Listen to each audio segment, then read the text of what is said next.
¿Listo? ¿Estamos por aquí? Bueno, continuamos entonces. Y fíjate, Ale, que Kepler fue el que descubrió que las órbitas eran elípticas y de ahí vino ya la ciencia, porque por primera vez Kepler planteó tres leyes, que eran que las órbitas eran elípticas, que los planetas giraban alrededor del Sol en distancias iguales, con tiempos iguales, y que eso era proporcional a la distancia en que se encontraban. Y esas tres primeras leyes, hasta hoy, ¿no? Hasta hoy son las leyes de Kepler, y a partir de ahí nace la ciencia. Kepler era astrólogo, o sea, él estudiaba el zodiaco y todo esto. No solo astrónomo, sino principalmente astrólogo. Digamos que es ya la diferencia entre la astrología y la astronomía. Entonces, a partir de ahí nace con Kepler la astronomía, después ya viene Newton, empiezan a estudiar el cielo, viene la ciencia como astronomía, deja de ser la astrología y pasa a ser astronomía. Y dentro de este proceso ya de la astronomía, con los telescopios que fueron creciendo cada vez más, pues empezó a ver que aparte de la Tierra y los planetas que se conocían hasta Saturno, habían otros. Y ya en el siglo XIX, XVIII y XIX, con los telescopios se avanza más, y entonces William Herschel descubre el planeta Urano. William Herschel era inglés, y luego Le Verrier, que era un francés, va a descubrir el planeta Neptuno. Entonces ya se amplió el horizonte de planetas. El horizonte hacia los planetas exteriores. Hacia los planetas exteriores. Y se vio que, bueno, que los planetas estaban hechos de materiales. Unos eran de gas, otros eran de hielo, otros eran rocosos, otros, como la Tierra, eran acuosos, ¿verdad? Y se empezó a extender esa idea. Ya en el siglo XX, Thunberg va a descubrir Plutón.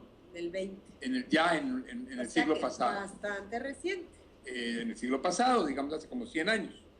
Y esto ya completa prácticamente el sistema solar.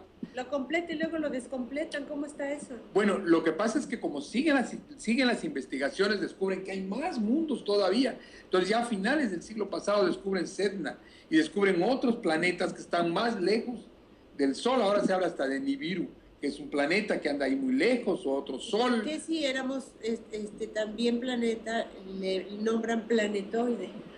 Porque como los otros planetas que se descubrieron eran chiquitos, más chicos que Plutón, y si los aceptaban como planetas, tenía que crecer mucho el sistema solar, pues mejor le dieron de baja a Plutón.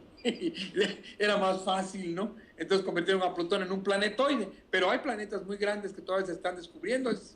Mientras más se avanza la ciencia, resulta que más planetas hay. Y todo esto empezó a dar como consecuencia que la idea de Giordano Bruno, por el cual lo habían quemado, pues empezara a retomarse. Si habían tantos mundos, pues seguramente podrían haber muchas vidas. Y otra vez se podría hablar de los polimundos y de las polividas. Camille Flammarion, que fue un famoso astrónomo del siglo XIX, astrónomo francés, llevó la astronomía a la gente y le llamó astronomía popular. A las escuelas también. A todos lados llegaba la astronomía. Y Camille Flammarion pensaba, para él era natural pensar que los planetas tenían vida. Lo mismo pasaba, por ejemplo, con Schiaparelli, que pensaba que Marte tenía canales. Lowell, que él llegó a la conclusión de que los marcianos estaban muriendo y por eso estos canales. Y de hecho de ahí es que H.G. Wells escribe la Guerra de los Mundos. H.G. Wells era amigo de Lowell, y en honor a Lowell escribe el famoso libro de la Guerra de los Mundos, en donde él dice que los marcianos estaban muriendo y deciden invadir la Tierra. Hoy se ha descubierto que efectivamente hubo vida en Marte, ¿verdad? Y no se sabe cuándo se acabó. Incluso hay hasta quien piensa que los marcianos somos nosotros. Pero estás hablando de exobiología, que llegamos de Marte. Y bueno, siguió y continuó la investigación. Y ya a finales del siglo pasado, del siglo XX, ya empiezan a salir las naves, el Hubble, que empieza a tomar fotografías en el espacio, el satélite Kepler, que es lanzado precisamente para buscar otros planetas. Y de esta manera se va ampliando el horizonte, de tal manera que en la actualidad se ha descubierto que los otros soles, también tienen planetas de todos tamaños, como nuestro Sol, grandotes, chiquitos, rocosos, aguados. Y lo que empezó ahora a quererse descubrir es si existe un planeta igual a la Tierra. Que tuviera las mismas condiciones. Que tuviera. Y hay un planeta, ahora, lo último que se ha visto es que el planeta que está de la estrella que se llama Gliese. ¿De qué planeta es esa estrella? De Gliese. Así está clasificado como Gliese, es el nombre que tiene. 1214, número de catálogo. Codificaron así. Es un número de catálogo. Esta estrella se encuentra a 42 años luz de la Tierra y ahí se descubrió que existe un planeta muy similar a la Tierra, que incluso puede tener o parece que tiene agua y se encuentra en la zona en donde puede existir vida, le llaman la zona Ricitos de Oro, y se cree que este planeta está en esa zona Ricitos de Oro y por tanto podría ser un planeta, si no gemelo, porque es un poco más grande que la Tierra, sí un planeta que tiene agua y que hasta podría tener vida.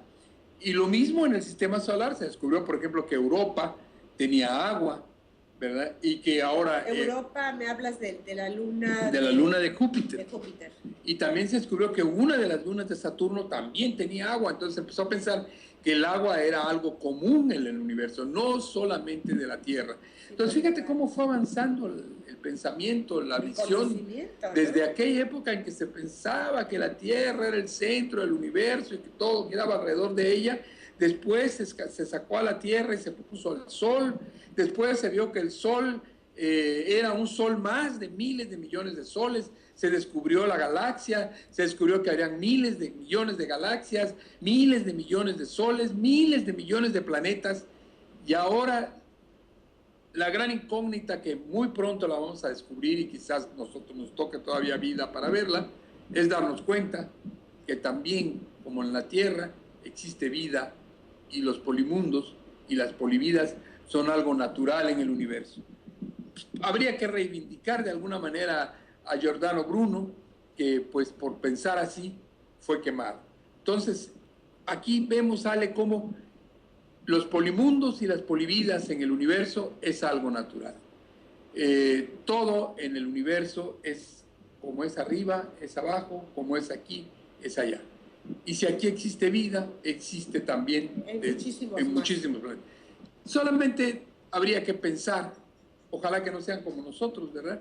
Porque, por ejemplo, Carl Sagan decía que si eran como nosotros, pues lo más probable es que destruyeran sus planetas, porque al llegar a un grado de tecnología y empezar a destruir a los animales y los bosques y todo, a hacer una plaga. Se convertían en unas plagas y a lo mejor la desgracia era que se acababan los otros planetas. Pues creo que nos tenemos que despedir y antes de irnos, bueno, pues qué maravilla a todos los que nos escuchan, que esos satélites han podido viajar a esos confines del espacio, porque ya no podemos decir universo, ¿no? Sino es un espacio. Y con la tecnología que se ha descubierto, que es una tecnología de cámaras muy avanzadas, de sensores muy avanzados, de una serie de que a través de estos satélites que giran alrededor de la Tierra, puedes descubrir cosas que están bastante lejos. O sea, estamos ahorita viviendo en este siglo XXI la gran explosión de una tecnología muy sofisticada que nos está llevando a estos grandes descubrimientos en el universo. Bueno, pues los esperamos próximo viernes. Vamos a estar... Próximo viernes, si podemos, estaremos con ustedes. Digo, si podemos, si la señal no nos traiciona y los satélites nos ayudan y el universo nos ayuda, nos vemos el próximo viernes a las 8, poquito pasada a las 8 de la noche. Les pedimos que tengan un poco de paciencia porque no entramos siempre a las 8 en punto. Gracias a todo el personal que está por allá en la Ciudad de México. Nina, muchas gracias y esperemos que este programa haya salido lo mejor posible. Vamos a tratar de mejorar los próximos. Muchas gracias, buenas noches.